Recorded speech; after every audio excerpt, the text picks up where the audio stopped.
In the end for you then, what was the difference between the two sides over the balance of the near 80 minutes played? I don't think there was much difference, to be honest with you at all, and it's actually reflected on the scoreboard. There's so much happening, I suppose, that it's only when you sit down and actually have time to go back and look at it and reflect on it. But I think as the game was going on, it could have gone either way. We were down maybe 5 at one stage but came back again, which is a testament to the character of the boys, and they just stuck it out and kept going, and as I said, we're immensely proud. Injuries proved costly, particularly, and obviously you rallied after Joe departed in the second half, but Cahill a big loss in the first half.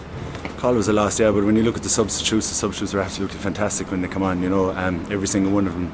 The 15 today, the 5, the other 6 who didn't get game time today, and the boys at home. We've just been immensely proud of everything they've done over the last. I suppose we're 12 months in it now, but realistically, just probably a month or two, really. So they've been just unbelievable for us, and they've done Galway so proud. But I suppose the message is early days, a lot more still to come. Yeah, well, we're not looking forward at the moment. We just try and gather ourselves now in the dressing room there this evening. Is there an update on Joe? Obviously, he got the best of medical care, but it's not a good sight to see a player so motionless for that length of time. I don't know. He was in the medical room. I didn't get an opportunity to assess how he's in. There was a lot of focus on television, in particular at half time, on the clash between Joe and Gerard Hegarty towards the tail end of the first half. Do you have a perspective on that, or have you had an opportunity to view it back? Or no, that's the first I've heard of it. I have no idea what you're talking about. To be honest with you, I didn't see it. Okay, fair enough. Shane, did you put an emphasis on a good start, given how Limerick have started their game so fast?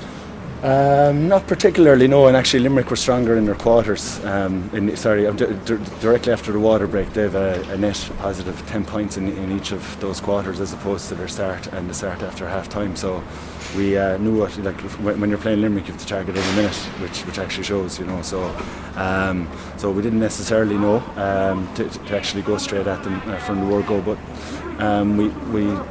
we tried in other games. We did against Tip, we tried against Wexford, So it isn't that you can take your foot off the gas at any particular time and just concentrate on the start and then hopefully then cruise through a game. It just doesn't happen that way with the quality of opposition. And same happened today in the second quarter, as you mentioned. They were very good in that second quarter after the good start to lead you back in. They were very good, but then we got the last 2 points and there was only 2 points in it, so we were really, really happy in that second quarter to be 2 down, because we knew that they would target those quarters, so we were very happy at that stage. Did it really create any goal chances today, Shane? No. Scored 3 last day. No, we didn't. I'd have to look back at it again now just to see, but I don't think probably enough ball went into full forward line at times, but again I'd have to see it just to assess it. Same way, had to save you a couple of times, a couple of good shots. Yeah, he had a couple of very good save at the end there, alright, yeah. I don't think he had too much, he had 2 maybe, was it? Shane, this lift that they get after water breaks, do they make a tactical adjustment, or what's that lift coming from? Who? The lift they're getting after the water breaks. The lift who's getting, sorry. Is it a tactical adjustment that they're making in the water breaks? That who's making, sorry? That Limerick are making. I don't know, you'd have to ask Limerick what they're doing. I have no idea, we just look after ourselves. Puck-outs a concern, Shane? You lost a lot of your own puck-outs. Well, at half time, I don't know what the stats are at the end, but at half time we were +2 on our puck out, so it wasn't something that we were overly concerned with. They're given the opportunity to vary it up, and that's what we tried. And we ended up losing the game 2 points. So.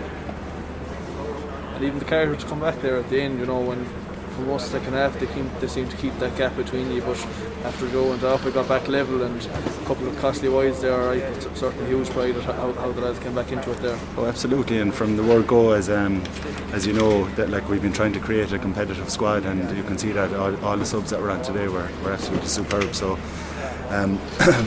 they should be immensely proud of themselves, as should every single one of them involved in the squad.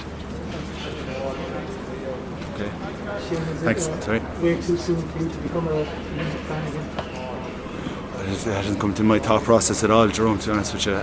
No, we're just trying to we're all absolutely gutted in the dressing room, and we're just trying to lift the lads some way. Don't know how yet though.